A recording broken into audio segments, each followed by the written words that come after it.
Hi, welcome to I've Had Worse, and today's video was recommended by Lancashire Lad, aka Mr. Regan's son, and he recommended Barnstormer. It's one of his favourite tipples, but I don't know where he lives, and Barnstormer is quite difficult to get hold of in mid-Wales. So I was down in Pembroke, pointing down to the south, and I found Barnstormer Black.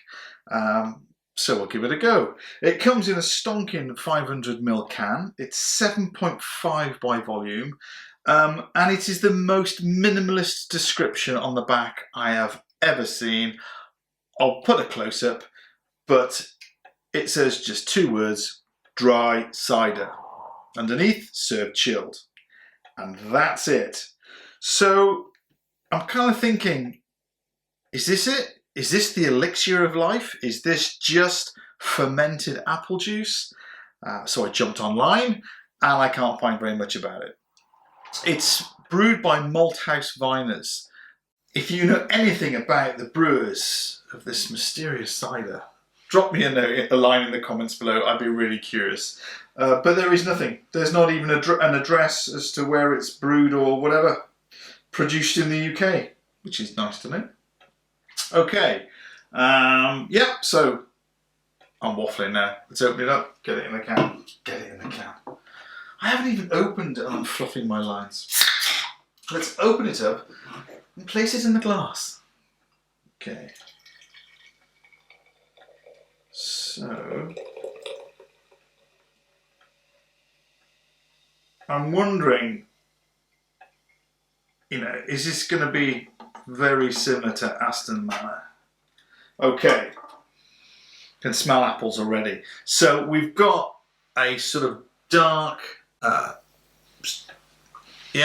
amber colour.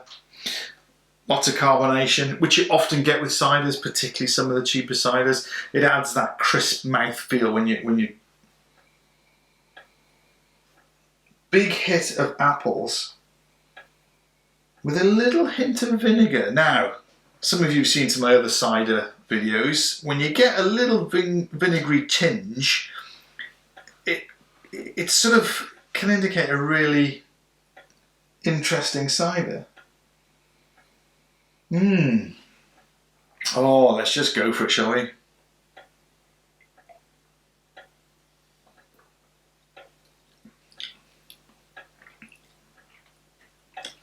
Okay, so first of all, and refreshingly, it's not a mouthful of sugar. I was worried about that. This is dry cider, because some of the other dry ones, they didn't cut the mustard.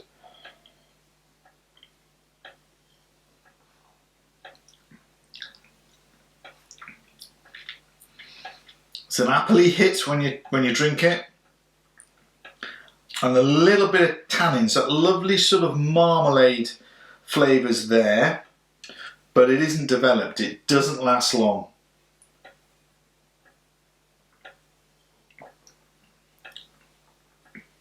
It's on the tongue and then gone. When I tried the night cider, and I shall put a link, I was really impressed with that. That had this sort of, it's quite difficult to describe. It's it's a mixture of the tannins and the apple flavours, and I've likened it to a marmalade, but not orange marmalade. You've got to try them. Yeah, you've got to try some of these things to get what I'm on about. So that is excellent.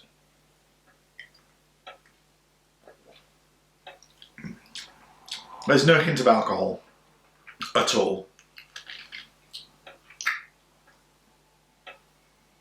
I'd like that flavour to be a little bit more developed, because it's almost there.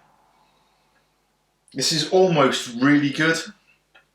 I'm leaving it in the good category, but it could have been, if that flavour was just a little deeper. But other than that, I mean, this is a budget cider. It is not something like a Weston's. It's not something like a Thatcher's Traditional. And it tells.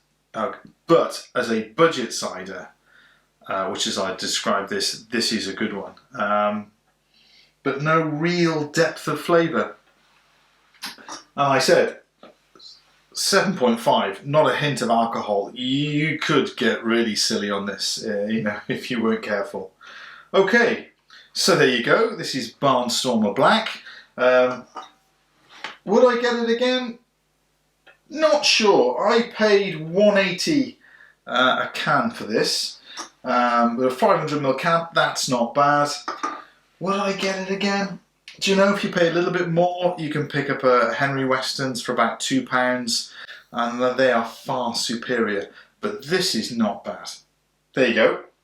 That's my opinion. It's not bad, but I'm not sure if I get it again. There you go. Thank you, lad. Cheers.